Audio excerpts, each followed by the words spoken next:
پاکستان نے گزشتہ 7 ماہ میں 321 ارب 14 کروڑ روپے کے موبائل فونز درآمد کر لیے۔ رواں مالی سال کے پہلے 7 ماہ میں موبائل فونز کی درآمدات میں 33% کا اضافہ ہوا ہے۔ مزید جانیں گے ڈان نیوز کے نمائندے طاہر شیرانی سے۔ طاہر بتائیے گا، موبائل فونز کی درآمدات میں اضافہ دیکھا گیا؟ جی، پاکستان کا موبائل فونز کی درآمدات پر انحصار میں مزید اضافہ ہوا ہے۔ سرکاری دستاویزات کے مطابق رواں مالی سال کے پہلے 7 ماہ کے دوران اور اس کے ساتھ ساتھ جنوری میں ماہانہ اور سالانہ بنیادوں پر جو موبائل فونز کی درآمدات ہے اس میں اضافہ ہوا ہے۔ جنوری 2026 میں سالانہ بنیادوں پر موبائل فونز کی درآمدات میں 34.44 اور ماہانہ بنیادوں پر 12.54% کا اس میں اضافہ ہوا ہے۔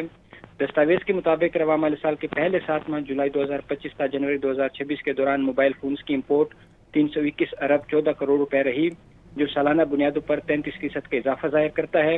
گزشتہ سال اسی مدت میں موبائل فونز کی درآمدات 241 ارب 35 کروڑ روپے تھی۔